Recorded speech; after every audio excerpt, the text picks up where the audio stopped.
This is the Codcast.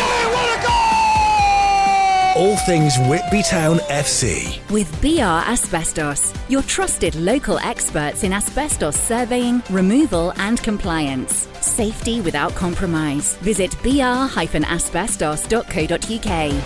Hello and welcome to the latest edition. I'm Andrew Snaith. Very pleased to say from the Whitby Town media team, and Nathan Conyer joins me. And Nathan was on commentary on This Is the Coast Extra on Tuesday night with Liam Ryder. Liam Hughes has been allowed to get in behind James Dillon and round Jack Norton into the Liam Hughes is not that fast. No. He should not be able to sneak in like that there. No. He's a big, tall striker, not someone to run in behind, but somehow James Dillon has just let him get ahead of him and go through one-on-one. Well, he's ran between James Dillon and Charlie Sterling. Corner Bundled in by James Blunden, the captain there. Whitby facing with a corner, who would have thought this? He's just lingering at that back post and then just falls loose from just to put home. That's played towards the back post. Header comes in and it's looped in, it's Blunden again. A free header at the back post as Whitby conceded another goal right at half time. And he's played it behind Walker's. And that will be three. Easy as you like. Yeah, there's another. Just Whitby caught out defensively again at the back. And they pay the price again. The shot comes in and into the net. Number 5. So Walker's second for the evening is an indirect free kick, laid off to him, and very well dispatched, to be fair to him. Dinner's left on the deck as Wilson's still going here. And that's it. Get rid of him. Oh, this is terrible. Terrible defending yet again as Marley Wilson picks up the ball on the halfway line and he's just eased his way into the box and popped it in the far corner. That was all the action from Tuesday. I think Nathan and Liam are still recovering. Liam will be with us for future episodes, but and you will hear his interview later with Lee Bullock. But Nathan joins me now. It was a pretty dismal viewing on Tuesday.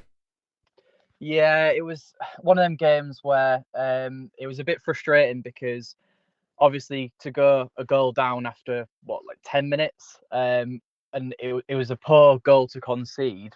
However, we were still in the game, and that remained the case right up until half-time, until we conceded them further 2 goals, which, again, were just so avoidable. And that just seems to be the theme at the moment. Hopefully, the signing of Michael Hodgson could potentially tighten things up. We'll have to see if another few bodies are brought in. I'm not too sure, but it was a tough watch. But again, it's just one of them games where it's happened now. We have to look forward to Quorn on Saturday.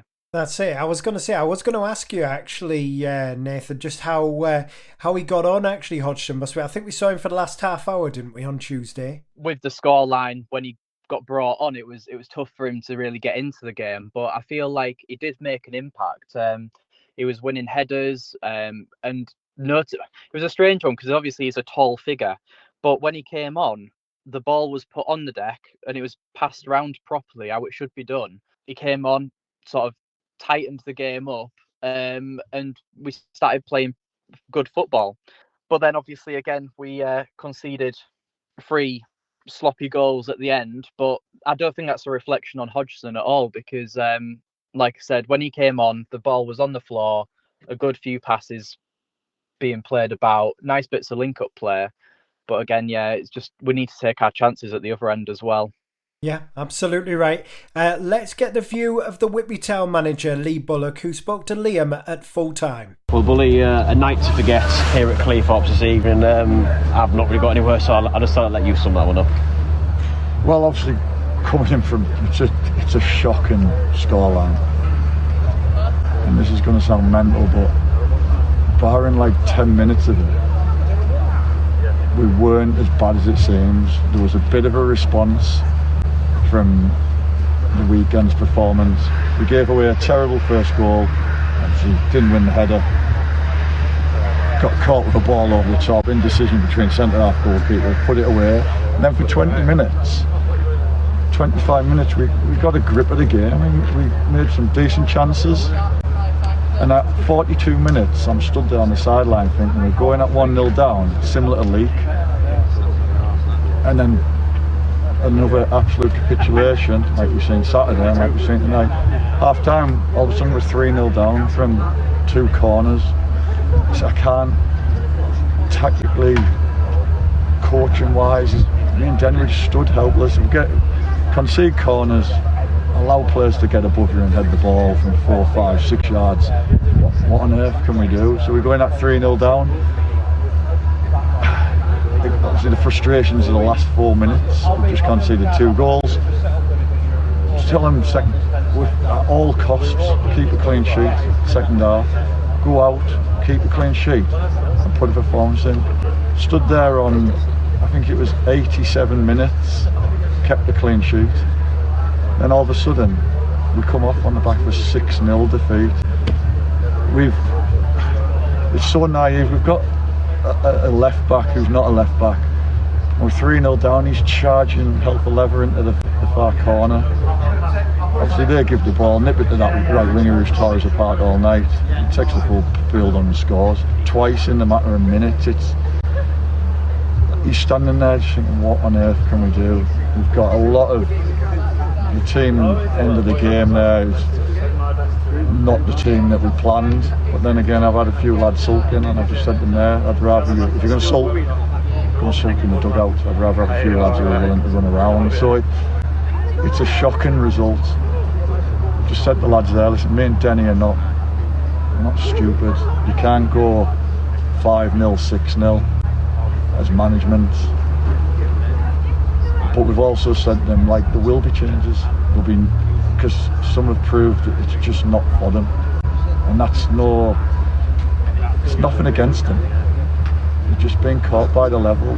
So there will be 1 or 2 coming in to come and play. Whether it's myself and Denny or it's another manager who said to them, but if they want to be at the level, they've got to put 90 minutes in, not just capitulate and give goals away in them stupid couple of minute spells. Because 6-0 is, like I say, it's just a shocking result. But if you're actually at the game, you've seen 10 minutes of like real action from them where they've tore us apart. And you've 80 minutes. All right. It was something we alluded to on commentary that as well. You know, the worst spells, like you say, that it was actually, you know, some nice football, albeit sort of at the final product. But then, you know, that big right before half time, a defender who's pretty much one of the top scorers of the league already, and it's kind of like you'd like to think that from that they'd clock that and know that it's going to be a real. Yeah, well, obviously you've warned them before the game. We've got reports. We've told them 3 goals, 2 goals, set pieces this, set pieces that. But unfortunately, apart from getting new personnel in, big, tall, aggressive defenders, what can we do? We thought, do we send everyone back? Then you just make more chaos in the box. We've been like, again, Guiseley, Warrington, it's just like a broken record, isn't it? It's difficult to point the words because it's just 2 corners in the 44 and 45th minute and we concede from both of them and it's absolute game over by then. It's the second half, again, 44 minutes, alright, kept them at bay, created a couple of little opportunities and then allowed to score 3 goals in a matter of 3.5 minutes and it just looks 6-0, it looks like absolutely doomed. Yeah, and then, like you said, towards the end of the game, again, you know, some decent movement, decent bits of football in there. Again, the final product sort of lack. We'll come on to that shortly. But you know, the man of the 3 goals, obviously, you know, the 4th one, it sort of come. You know, he's had too much space a bit, and then 5 and 6 so close together, an indirect free kick, one of them as well. Just a bit messy there at the back. Yeah, just again, what we said to them there, like, where's the characters? Who's in there? And we ended the game with a lot of young midfield, a lot of young lads on the pitch. But who's going to stop that left back bombing on? in the last 5 minutes, running on past defenders like he hasn't done all night 5 minutes ago. Who's going to tell him, get in here and get your 4, get your 5 in, and we're not conceded again? But it didn't happen, and obviously, like you said, we play long, they win the header, they win the second, slide a pass in, the lad rips us apart in the massive hole that we've left on the pitch. Myself and Denny on this side of the pitch screaming on to try and get the gaps filled and pulling back, but it's too late by then. Yeah, and of course as well, before the match, your game plan probably went a bit to pot with Stuart Rose not making a start 11 in the end. Is that a bit of a knock in the warm-ups, that one? Yeah, big time, because he's a talisman, but he's got injured in the warm-up. It's just a massive blow, but he changed everything. All of a sudden we've got Lucas up top and Cal. He asked a few questions of him, but yeah, we put some decent balls in areas first half. I said if they'd have put some of them balls in, they'd have scored. We just didn't. We didn't have the aggression on the first, the second or the third. And there was 1 or 2 good performances in there tonight. I spoke to a couple of lads, I'm not going to name them on camera. I spoke to a couple of players there who I thought showed they wanted to play football. A couple of them showed they could have been in the Cleethorpes shirt tonight. Yeah, and just looking ahead, I know it's only early season still, but it looks like a big game to come on Saturday. Massive. Just said them there, like, me and Denny, we know the game, we're not stupid. We'll fight tooth and nail for them, we'll back them. They've got to want to do it, they've got to show it as well. Some of them, it's not good enough for the level, so therefore we will bring players in. Said them, if they don't think they're good enough or they're not confident enough, they need to go, come and tell us, we'll shake your hand and say we've tried, we'll give it a go. But then said, but if you do fancy it, massive game Saturday, we'll see you at training Thursday, come and show us you want it, and then we'll go to Quorn on Saturday. Like you say, they're all massive games, but a big game for everyone will be looking at us now again, looking at us for the wrong reasons. Yeah, and as well, really sort of a big double header bank holiday, isn't it? Because you've got that quick turnaround, and you feel the squad's going to really need to be utilised across those 2 games. Yeah, we've done ever so well, and then these mad 8 games in a short space of time are unfortunately catching up with us big time. And then when we do lose players, we're weaker. Simple as. We're not got the ability to bring like for like in, unfortunately, but we knew that, so we just said, there's nothing worse than a sulking footballer. So I'm not going to sulk. Me and Denny won't sulk. We'll crack on, and they want to crack on with us. That's Lee Bullock with his views, and he kind of echoed some of what you said there, Nathan, that there was some good football played for much of the game, and then there's these goals being conceded in like little pots of 2 at once, or sometimes 3 at once. It's like this concentration involved. I mean, what would you put that down to? Liam Hughes, the big figure up front for Cleethorpes, is it's someone hard to defend against. But I just think the manner of the goals, like Lee Bullock says, is more concerning than anything. I do think it's just a lack of focus at times. But yeah, they've just got to look onto Quorn on Saturday, because that's a huge game now. It really is. We are going to come on to that in just a moment. But you spoke to Adam Gell on Tuesday night after the game, of course, experienced in his 4th spell with Whitby Town. Here's what he had to say. So Adam, obviously a tough one to take, losing 6-0 on the road, but how would you assess that game? We've gifted them the game, and it's really hard to reflect on it now. Maybe there was parts of the game that we did okay, but you can't gift goals at this level of football. And fortunately, we just give them the game. They didn't really have to work for it. There was times where we looked in control, and then they'd put it on us a little bit, and we just folded in certain stages. And as I said, at this level, you can't do it. You get punished. And we did it, and we did it again, and we did it again, and we did it far too many times tonight. So yeah.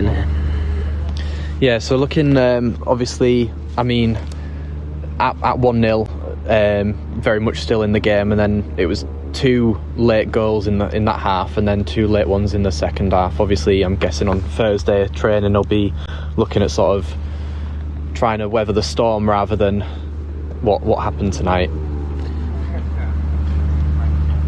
We knew that that's what we'd have to do tonight, and that's part of this football at this in this league. Yeah, you're gonna have to weather storms. You're gonna get balls put on you, so you have to be in positions where you're willing to put your head on the line, clear the ball.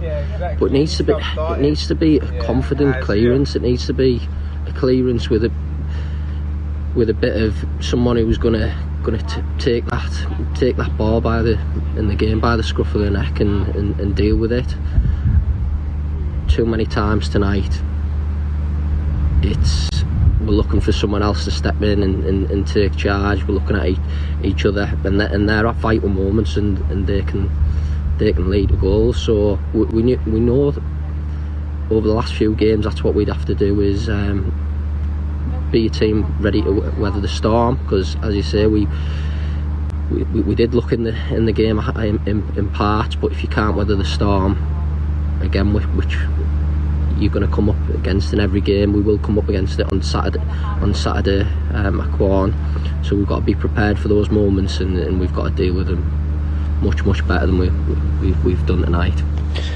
Yeah, so looking on to Saturday, obviously it's now a massive game early on in the season, but yeah, how are you sort of looking ahead to that game? Well, this game tonight hurts. Of course, I want to put it right, and the fans deserve much more than that. Yeah, I want the fans, the management, have a bit some pride in how hard the team works, and not conceding those difficult moments. That's what that's a big part of football. So we need to make sure ultimately on Saturday that's where we get it right, and build from there. We need to build from a nil and the zeros conceded. It's hurt tonight, but we're gonna have to get over it soon. Get our heads back on, work hard on Thursday, and put it right on Saturday. Extra. The home of live Whitby Town coverage. This is the Coast Extra. With BR Asbestos, your trusted local experts in asbestos surveying, removal and compliance. Safety without compromise. Visit br-asbestos.co.uk. This is the Coast Extra. That's Adam Gell speaking to Nathan after Tuesday's game. I mean, we have got some good news. We talked about new faces coming in. Well, not just Mikey Hodgson, but the return of a bit of a Whitby Town great, actually, for his third spell at the Torbay Express Stadium. It has been announced that Alex White has signed for the Blues. Once again, he's joined from Northern League Wickham, and Paul Connolly got that first interview with him since signing back with the Blues. So, Alex, something you might not have expected a week or two ago, but you are a Whitby Town player again for the third time in your career. Just first of all, what's your reaction to rejoining the club? Obviously, for me, it's brilliant. You know what I feel about Whitby as a football club. Love my time there each and every time I've been there. So yeah, absolutely buzzing. Looking forward to getting involved and hopefully making a bit of a difference. Yeah, absolutely. Obviously, yeah, you arrive at the football club after what's been a difficult sort of 7 days for Whitby in terms of that defensive side of things. I mean, first and foremost, I guess you'll have had your chats with Lee Bullock and Denny Ingram and sort of know the task at hand. Yeah, I've spoke to the lads. I've spoke to Bully, I've spoke to Denny, and a couple of the lads and stuff. So I'm fully aware of what's required of myself and sort of what's expected. So I've got to come in there and obviously do my job and hope obviously that I make the difference that's maybe needed. Yeah, I mean, you mentioned obviously at the start about how much you enjoyed playing for Whitby Town in the past. I mean, I guess it's a club that you've kept a tab on over the years, Alex. I watch out for every Whitby result, week in, week out. I always like to see Whitby winning. You know, I spent 4.5 seasons at Whitby. So yeah, it's close to my heart, and I love the club. So it's nice to see them doing well when they're doing well. Yeah, absolutely. And in terms of coming into that dressing room, then we're speaking on Wednesday at the moment, but you'll obviously have your first training session with the lads tomorrow night. So I take it you're raring to get going. Yeah, excited to get in with the lads, have a bit of crack, and get to know one or two of them that I don't know. Obviously, I know 2 or 3 of the lads that are already there, and I'm looking forward to getting involved and getting an idea of what some of the lads are about in terms of how they play and stuff like that, and hopefully take that into Saturday. Yeah, because you look across the Whitby squad at the moment, and obviously, we spoke about Lee Bullock, but there's also lads that you've played with at the club before, the likes of Jack Norton, Adam Gale. I guess they're the sort of characters that help you probably fit back in quite easily. Yeah, well, obviously Jack and Gelly will help me integrate with the rest of the lads. Obviously, I've played against Stewie Rose plenty of times and Cal Hickman, so them boys know me from a different perspective. But it doesn't take 2 minutes to sort of get to know everyone and see how things are. Yeah, and in terms of obviously coming into the squad, then Alex, a lot of Whitby fans will know you from your 2 previous spells. I think the first one came 2011 time now, so about 15 years ago, and then the second one under Chris Hardy around sort of 2017, 2018. But for any fans that aren't familiar, just let us know what Alex White's all about as a footballer. I think probably the best way to describe myself is a leader, someone who's going to organise and dictate on the pitch, pull people in around us. I like to get on the ball and play football as and when needed, but I can also do the other side of the game, and when it needs to go, it goes. So yeah, that's how I would probably describe myself. That's Alex White speaking to Paul a bit earlier on his signing for Whitby Town. Exciting news, big combative defender. And let's hear news from Paul Connolly, who has seen him play a few times over the years and has had this to say. Yeah, I've got to say I'm delighted with the news, really. Alex White's come back to the football club. First and foremost, Alex is a fantastic guy. He's a great bloke who has a lot of time for Whitby Town Football Club. He cares deeply about the club, and we've seen that over his 2 previous spells. He first came to Whitby in 2011, I think it was, sort of reminiscing with him outside of the interview about his sort of earliest days and the squad that he joined a part of, part of that Great Escape team under Darren Williams back in 2011-12, and talking about that great day at Buxton, and from the sort of player that he was then as a sort of a left back / centre half, he has very much developed into an out and out centre half who's big, strong, he's robust, he loves a battle, he loves a scrap. He's pretty much everything that we're crying out for at the minute in terms of a defender at Whitby. I think he'll certainly help those younger lads out. He's got bags of experience. He's a born winner. He's been involved in some very good sides over the years at many levels.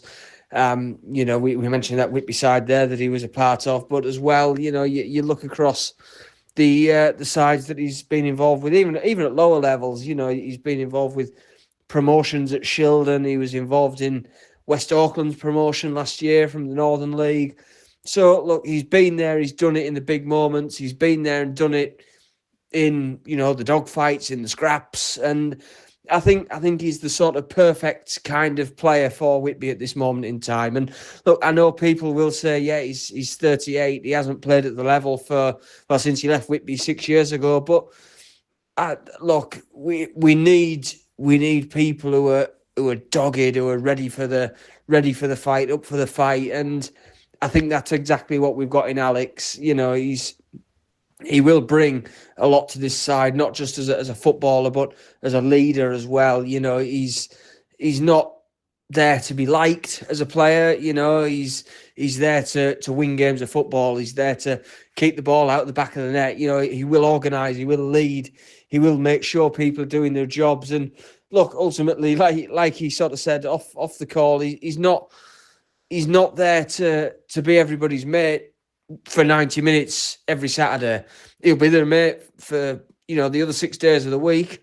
But Saturday afternoon at 3:00 for 90 minutes, he's not there to be their mate. He's there to drive the standards. He's there to lead. He's there to organise.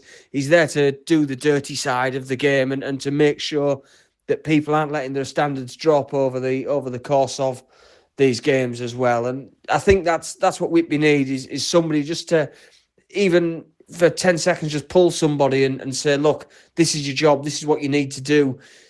This is how you need to do it. And we maybe haven't had enough of that on the field in recent weeks. So I think that's going to be something that we'll massively benefit from over the coming games. And he's somebody that I think will be a very valuable addition to Whitby's squad. So Paul's obviously looking forward to getting that leader in there, and I'm very much in agreement of that. We're looking ahead to a trip to Leicestershire, Nathan, all down to Quorn.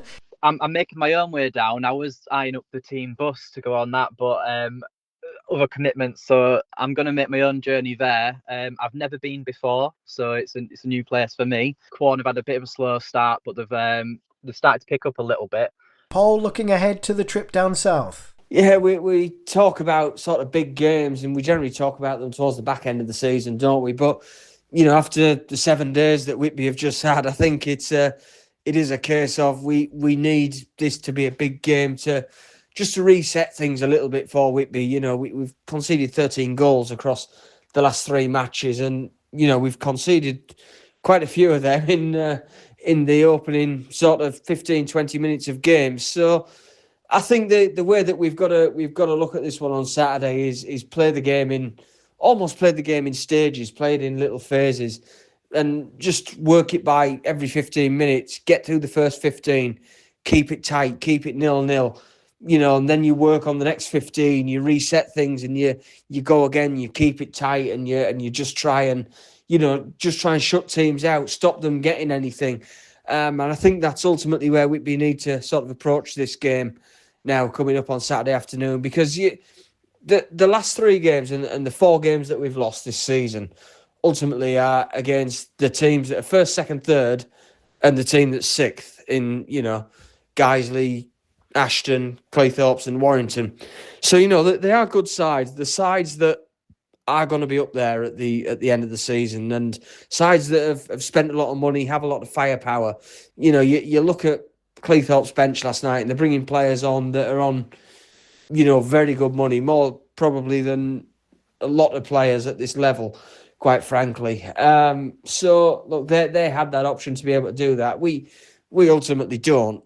That's the thing, that the squad is the squad, and what we have available is what we have available, and they're going to be the ones that go to Leek on Saturday afternoon, and they're going to be the ones that have to, go out and scrap and battle and fight and, make sure that they can go there and get something from that game. I think when you look over the course of that 90 minutes coming up and the weekend itself coming up, it's going to be a big weekend just to see ultimately where we're at and possibly what the shape of the rest of the season is going to look like. I said a few weeks ago, if we can get out of August with 12 points, that's probably been a very good month.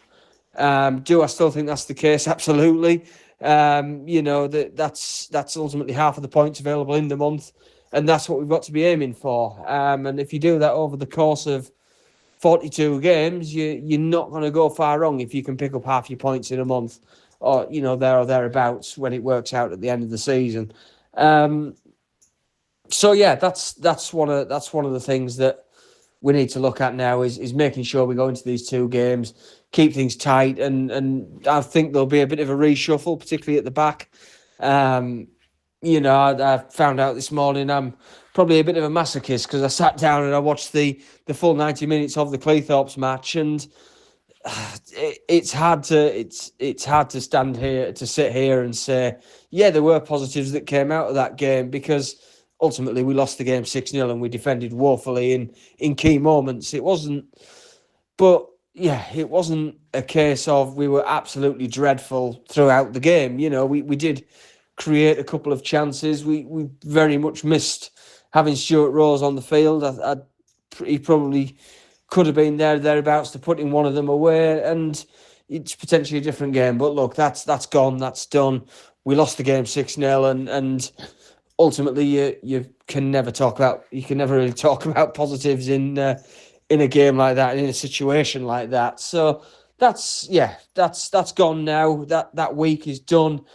This is a big reset point now for Whitby, and this is a big reset point for Lee Bullock, for Denny Ingram, for those 16, 17 lads that will travel to Leicestershire on Saturday afternoon. We've got to now look at this as the next starting point for the season and see how we can sort of end the month strongly going into, the FA Cup game next weekend. This is the Codcast. With BR Asbestos, your trusted local experts in asbestos surveying, removal and compliance. Safety without compromise. Visit br-asbestos.co.uk. This is the Cast. Thank you to Nathan Conyer, to Paul Connolly, and all our interviewees, Alex White, Lee Bullock and Adam Gower, and to you for listening. We'll be back with another Codcast after Saturday's big trip to Quorn. But for me, it's bye for now.